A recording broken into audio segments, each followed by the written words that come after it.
అల్లూరి సీతారామరాజు జిల్లాలో భద్రతా బలగాలు మావోయిస్టుల మధ్య ఎదురు కాల్పులు హోరాహోరీగా సాగాయి. రంపచోడవరం, మారేడుమిల్లి మండలాల్లో సరిహద్దుల్లోని కొండ మొదలు కొయ్యలగూడెం, చింతకోలు పరిసర ప్రాంతాల్లో జరిగిన ఎదురు కాల్పుల్లో 3 మావోయిస్టులు మృతి చెందారు.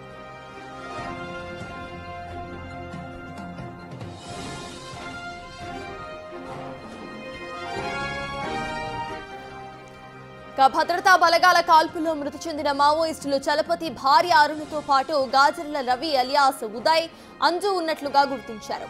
ఘటనా స్థలంలో 3 AK-47 తుపాకులను స్వాధీనం చేసుకున్నాయి భద్రతా బలగాలు.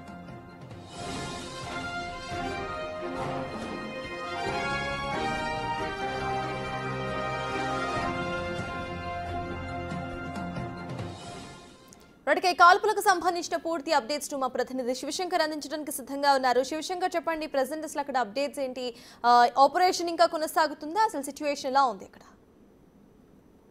చూసుకున్నట్లయితే ఆపరేషన్ ఇంకా కొనసాగుతుందని చెప్పుకోవాలి. మావోయిస్టులు అక్కడే అటవీ ప్రాంతంలో నక్కి ఉన్నారని చెప్పి భద్రతా దళాలు ఇప్పటికే అక్కడ పూర్తి స్థాయి కూంబింగ్ నిర్వహిస్తున్నారు. అయితే ప్రస్తుతం ఉన్న భద్రతా బలగాల కంటే కూడా ఎడిషనల్ భద్రతా బలగాలను కూడా అక్కడికి ఇప్పటికే చేరుకున్న పరిస్థితి కనిపిస్తుంది.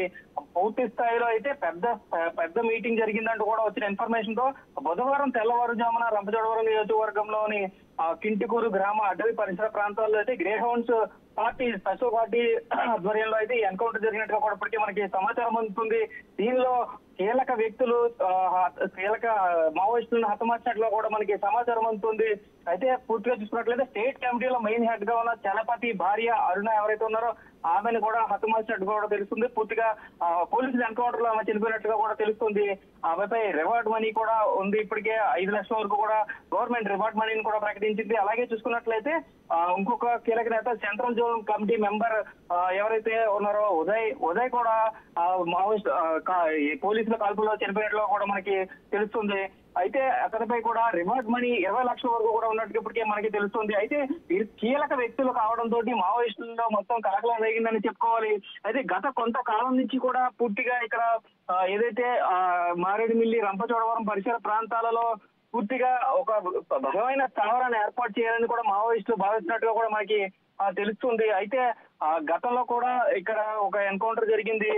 సుమారుగా పూర్తిగా చూసుకున్నట్టయితే అప్పుడు కూడా ఇద్దరు పోలీసుల కాల్పులు అయితే 2 మావోయిస్టులు మృతి చెందిన పరిస్థితులు ఉన్నాయి. గతంలో చూసుకున్నట్లయితే వైరామవరంలో కూడా అటవీ ప్రాంతంలో ఈ ఎన్కౌంటర్ జరిగింది.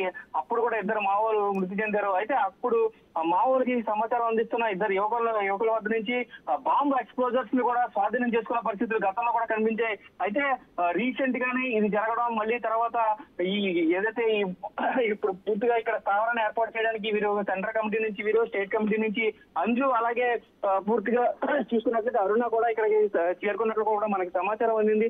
అయితే ఈ సమాచారం అందుకున్న పోలీసులే అక్కడ కూంబింగ్ నిర్వహించారు. కూంబింగ్ లో అయితే పోలీసులకి మావోయిస్టులకి వచ్చిన కాల్పులు జరిగాయి. ఆ కాల్పులు అయితే ఈ 3 కూడా పోలీసులు మట్టి పెట్టినట్టుగా కూడా తెలుస్తుంది. మనకి పూర్తిగా చూస్తున్నట్టే ప్రత్యేక భద్రతా బలగాలు వీటిని హతమార్చినట్టుగా కూడా మనకి సమాచారం అందుతుంది. వీరి వద్ద నుంచి కూడా 3 AK-47 కూడా స్వాధీనం చేసుకున్నట్లుగా తెలుస్తుంది. సబ్బాస్. Right, thank you Shivashankar. ఇదే అంశంపై మరిన్ని డీటెయిల్స్ ను మా అసోసియేట్ ఇన్పుట్ ఎడిటర్ నగేష్ అందించడానికి సిద్ధంగా ఉన్నారు. నగేష్, చెప్పండి, ఆపరేషన్ లో భాగంగా ఇటు 3 మావోయిస్టులను హతమార్చినట్టు తెలుస్తోంది. AK-47s ని కూడా స్వాధీనం చేసుకున్నట్టు తెలుస్తోంది. ఈ ఆపరేషన్ ఇంకా ఎప్పటి వరకు కొనసాగే అవకాశం ఉందనుకోవాలి? ప్రెసెంట్ అసలు అక్కడ సిచ్యువేషన్ ఎలా ఉంది? సిచ్యువేషన్ అయితే హారిబులే. అంటే మొత్తం ఓవరాల్ గా ఎన్కౌంటర్ల గురించి చెప్పాలంటే మావోయిస్ట్ పార్టీ భారీగా నష్టపోతుంది. 2025 సంవత్సరంలోనే మావోయిస్ట్ పార్టీ సంబంధించిన అగ్ర నేతలందరూ పూర్తిగా పోయిన పరిస్థితి. నంబల్ల కేశవరావు అలియాస్ బసవరాజు మృతి తర్వాత మరో కేంద్ర కమిటీ సభ్యుడు సుధాకర్ ని పోలీసులు హతమార్చారు. తాజాగా Gajarla Ravi alias Uday alias Ganesh alias Birsu, ఇతని వెలిసాల గ్రామం, చిట్యాల మండలం, భూపాల్పల్లి జిల్లా స్పెషల్ జోన్ కమిటీ మెంబర్ గా ఉన్నాడు. 25 లక్షల రివార్డు ఉంది. అలాగే చలపతి భార్య వెంకటలక్ష్మి చైతన్య అలియాస్ అర్ణ అలియాస్ రూపి, 54 సంవత్సరాల ఏజు, కరకవానిపాలెం, పెందుర్తి, విశాఖ జిల్లా. ఈమె పైన కూడా 20 లక్షల రివార్డు ఉంది. మరొకరు గార్డు గణేష్, గాజల్ రవికి సంబంధించిన గణేష్ ఉన్నారు. మొత్తం 3 కూడా కొండమొదలు దగ్గర మారేడుమిల్లి ప్రాంతంలో ఎన్కౌంటర్ జరిగింది.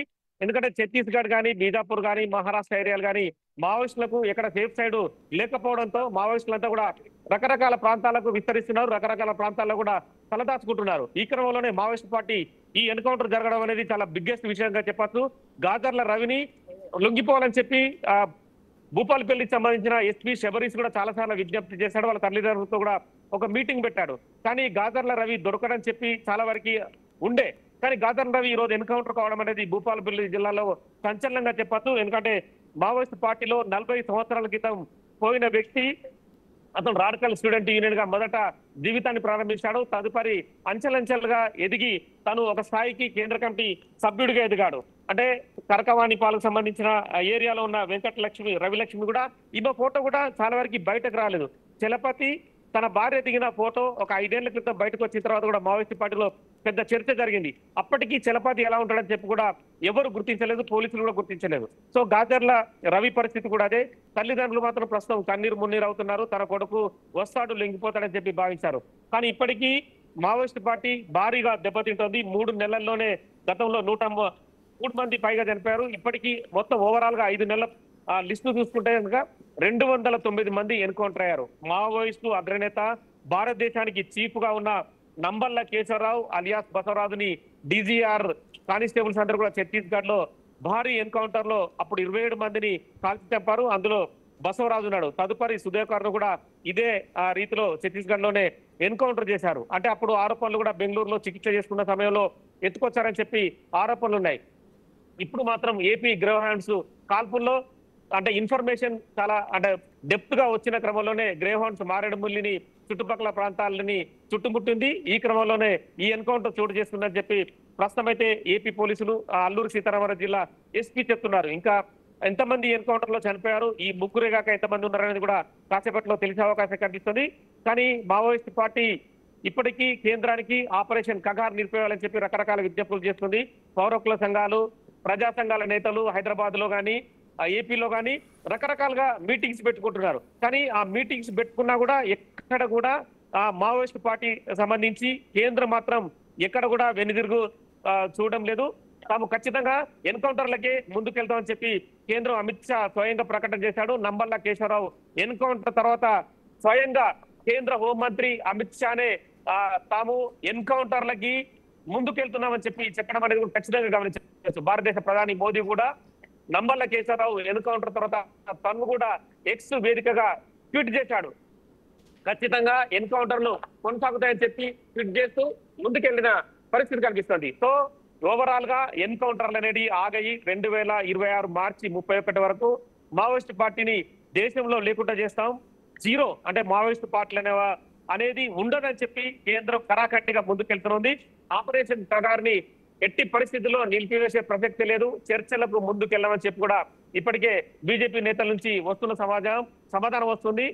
ముఖ్యంగా కేంద్ర హోంశాఖ మంత్రి అమిత్ షా మాత్రం ఖచ్చితంగా తుపాకీ గొట్టం ద్వారా రాజ్యాధికారం రాదు, ఖచ్చితంగా లొంగిపోవాల్సిందే, శాంతి చర్చలకు రావాలని చెప్పి చెప్తున్నారు. కానీ మావోయిస్ట్ పార్టీ తాము శాంతి చర్చలకు ముందుకున్నామని చెప్పి కంటిన్యూగా చెప్తున్నా కూడా ఖచ్చితంగా వాళ్ళు జనజీవన స్రవంతిలో లొంగిపోవాల్సిందని చెప్పి కూడా ప్రభుత్వం చెప్తున్న పరిస్థితి. ఈ మధ్య తెలంగాణ ముఖ్యమంత్రి రేవంత్ రెడ్డి కావచ్చు, అలాగే అరగోపాల్ గాని జంపన్న గాని కొంతమంది ఒక శాంతి చర్చల కమిటీ పేరిట వీళ్ళందరూ కూడా ఒక కమిటీ ఏర్పాటు చేసి ముఖ్యమంత్రి రేవంత్ రెడ్డి అలాగే అంటే మాజీ మావోయిస్ట్ గా ఉన్న సీతక్క ప్రస్తుత కాంగ్రెస్ మంత్రి తనకు కూడా విజ్ఞప్తి చేశారు. ఎందుకంటే ఆపరేషన్ కగార్ ను నిలిపివేసే విధంగా ముందుకెళ్లాలని చెప్పారు. ఈ మధ్య జరిగిన 2-3 మీటింగ్ లో కూడా ముఖ్యమంత్రి రేవంత్ రెడ్డి డైరెక్ట్ గానే కేంద్రానికి ఒక లెటర్ రాసిన తర్వాత ఖచ్చితంగా ఆపరేషన్ కగార్ ని నిలిపివేయాలి, శాంతి చర్చలకు ముందుకెళ్దామని చెప్పి ఒక ప్రతిపాదన తీసుకొచ్చారు. కానీ బీజేపీ కేంద్రంలో ఉన్న బీజేపీ పార్టీ మాత్రం ఎక్కడ కూడా ఆపరేషన్ కగార్ ను నిలిపివేసే ప్రసక్తి లేదు. ఖచ్చితమైన ఇన్ఫర్మేషన్ ఉంది. మావోయిస్ట్ పార్టీకి సంబంధించిన అగ్రనేతలు ఎవరు దొరికినా కూడా ఎన్కౌంటర్ చేస్తూ ముందుకెళ్తామని చెప్తుంది. ఈ మధ్య జరిగిన ఛత్తీస్గఢ్ లో జరిగిన భారీ ఎన్కౌంటర్ కూడా ఎందుకు ఉదాహరణ చెప్పచ్చు. ఇప్పుడు ప్రస్తుతం అయితే గోదావరి బేస్డ్ గా పెద్ద ఎత్తున కూంబింగ్ బలగాలు భారీ ఎత్తున జల్లెడ పడుతున్నాయి.